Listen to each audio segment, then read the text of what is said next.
This project started in '09. It took a really long time for a variety of different reasons. At one point, I actually thought about getting out of the project. It's definitely something very personal. It's a way for me to disconnect, and all I hear is the engine, all I hear is the downshifts. It's like this Zen thing for me, as I am sure it is for many car people. It's raw, elegant, and fast.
From the moment I was born, anything with wheels, bikes too, I was just obsessed with it.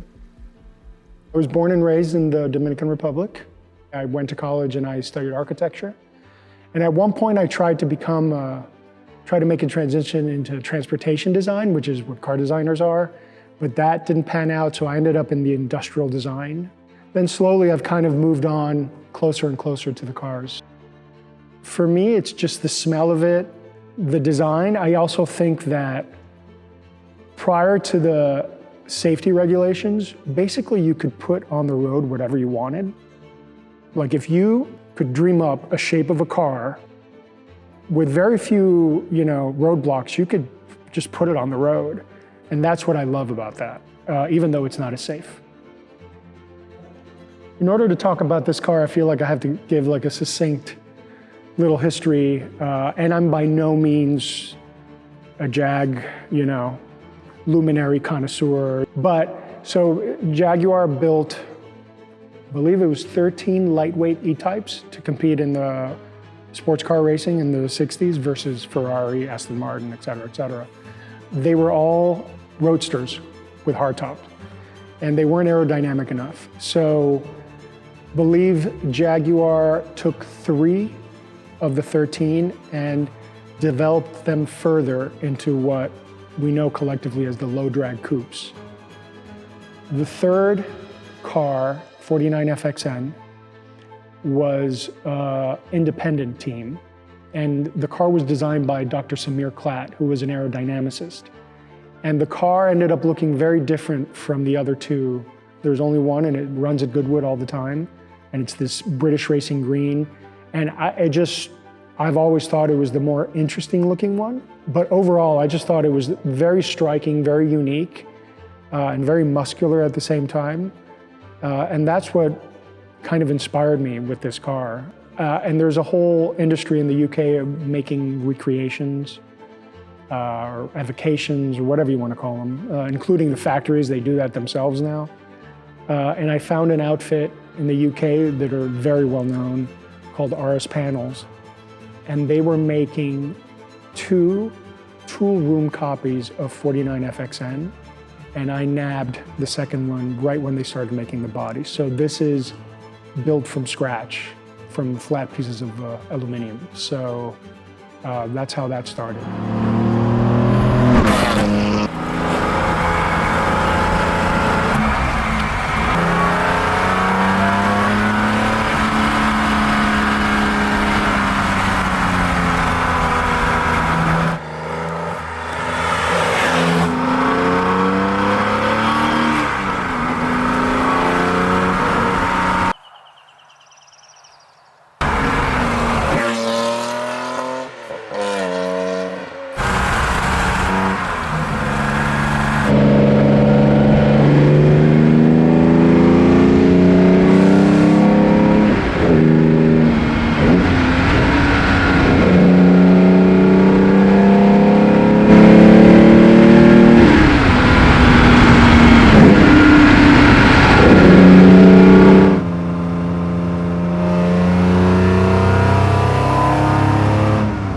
just the combination of the sleekness that the E-Type is known for, but the muscularity that it's not known for. That's what sold me on this car. Because the street ones, I'm not super into. They're nice cars, they're just not my thing. I prefer other 60s cars. But like I said, when I saw the low drag, specifically this one, it's kind of an interesting dichotomy between how voluptuous the car is. But if you pop open the bonnet, the firewall is all flat and angular and stuff like that, so it's pretty cool.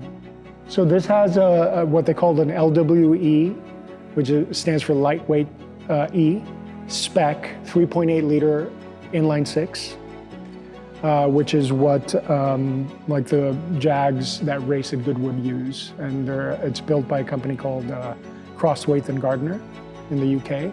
Albeit it's running in a less tuned manner because it's a street car, basically. My inspiration for the gauges for modifying them was like the Veggia gauges out of the vintage Ferraris, like the Lusso and stuff. So 90% of the design work went into the interior of the car. So all the gauges I designed, all the switches I designed. The steering wheel is a totally custom thing. It's actually an Aston Martin steering wheel with a Jaguar C-type horn pad.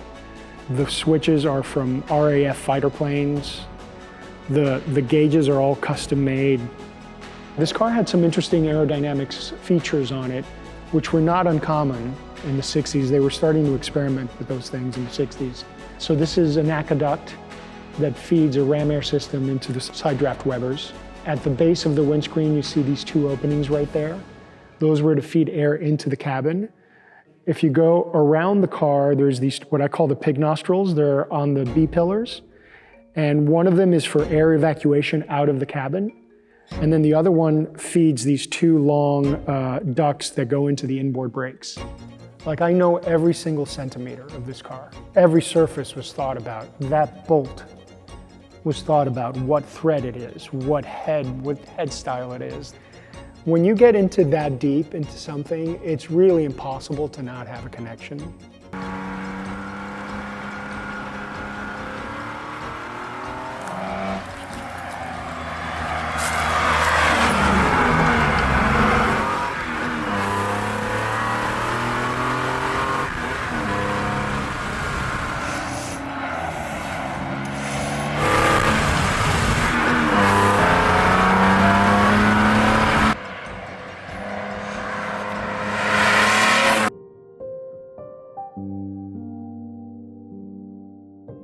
It can be unhealthy to be this involved. But what's my legacy? If it ends up being in my family forever, after I die and my son likes it or my daughter likes it, then that's good enough for me. As long as it's something special that someone can appreciate and enjoy, that's all that matters to me.